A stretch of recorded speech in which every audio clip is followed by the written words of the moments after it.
when you're building your character in Wasteland 3, we provide you a ton of granular control over every aspect of your character. If you like deep, crunchy stats, you're gonna love diving into the derived stats of each character in Wasteland 3. After the apocalypse, nobody came out unscathed. Everyone is a little crazy in their own way, and we represent that in character creation through the quirk system. When you're picking your character, you can pick a powerful bonus, and it's always tied to a super powerful penalty. So for instance, you can be a pyromaniac and you do tons of bonus elemental damage, but every time you go to light a fuse on a grenade or you shoot off a rocket launcher, you risk bursting into flames, which you yourself is more than happy to do, but I think the rest of your team is gonna wish you were a little more alive to see the rest of the fight out.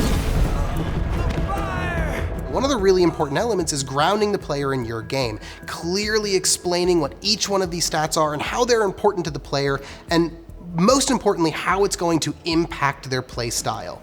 If a character wants to be weak, they need to know exactly what that entails. You're not going to be throwing grenades very far. You go down in combat very quickly. You're not able to lift heavy armor. And those are all things they need to know right from the get-go, because nothing is more frustrating than getting 30 hours into the game only to realize that you made a mistake in character creation and now you regret your past choices and you want to start over. That feels terrible. So everything you can do to surface that information to the player early and often is really great during character creation. Since I have a really good understanding of how Wasteland works, I can build some really specific characters, so I'll give you a couple of cheats.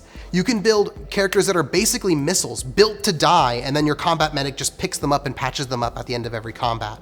By building a character with Death Wish, stacking speed, and then giving them a bladed weapon, they can shoot out at the start of combat, cover tons of ground, and make a huge impact at the beginning of the game, to inevitably be filled with holes on round 2 or 3 by the enemy. But by then they've kind of filled their purpose, and so they die with honor.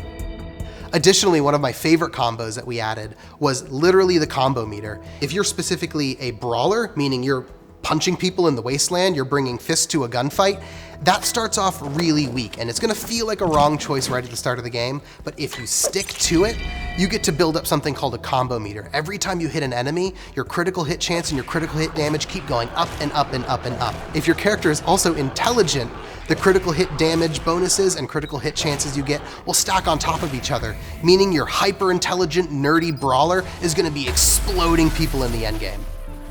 When building a party in Wasteland 3, it's important to remember that you're not just building an individual character, but you're building a member of a team.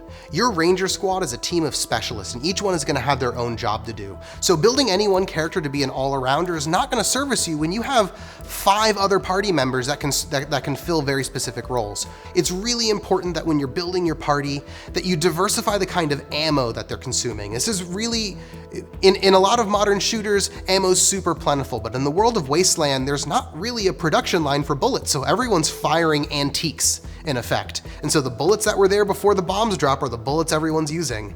And so they can be incredibly rare, and they act as a really important money sink for your party. And you can find yourself really up shit's creek if you're in the middle of a boss fight and everyone in your party is using energy ammo, and now all of a sudden everyone's out of ammo because someone fired the last shot. And now you're left unarmed and punching a giant Scorpatron. So it's critical that somebody's using small caliber bullets, energy weapons, and most importantly, that you have a couple of people using melee weapons, because those don't need to be reloaded.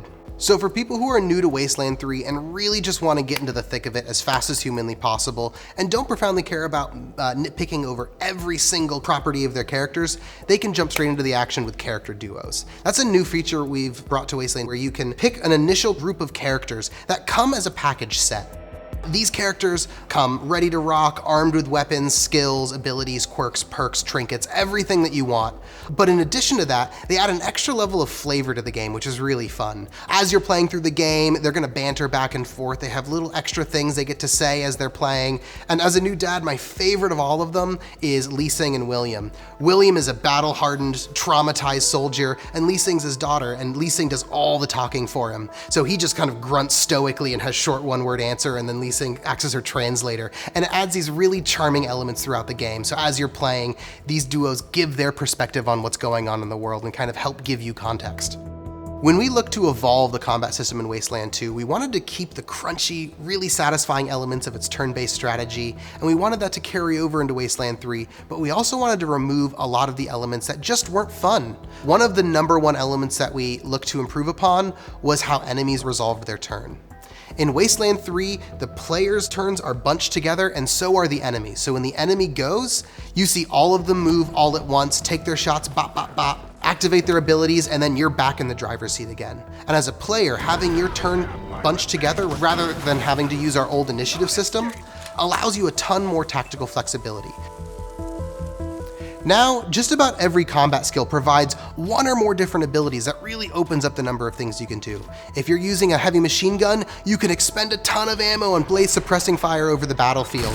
If you're using a pistol, you can perform a strict shot to automatically charge your strike meter. If you are using an assault rifle, you can use a piercing shot to rip armor off of enemies and puncture through cover.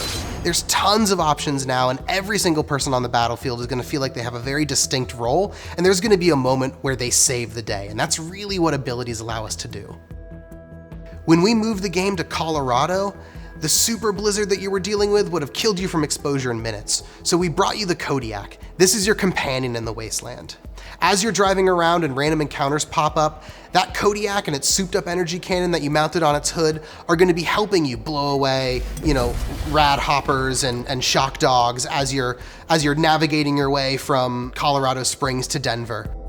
As you explore the world map, you're going to bump into things like radiation. You're going to want to go back to your garage to customize your car, soup up your radiation protection, add a little extra armor, or maybe add a La Cucaracha horn so that you have something to entertain yourself while you're driving around. There's tons of really cool customization options with the Kodiak that let you not only customize its appearance and style and really express yourself, but it also lets you take it into combat and just blow enemies away. There's massive saw cannons, there's magnetron emitters, there are goat cannons that you can use to launch living fodder into the air and bombard your enemy with goats, literally. So as you play, you're going to unlock all sorts of fun and funny and wild upgrades for your car that you're going to see and you're going to enjoy as you drive around the world map. In Wasteland 3, more than any other game I've made or played, you are in the driver's seat.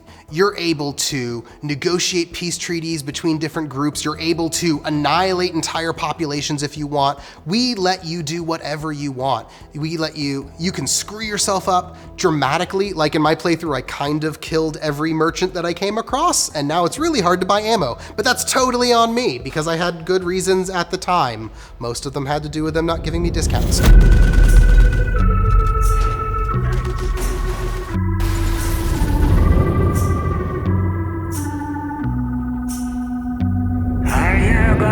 All spotless, are they white as the snow?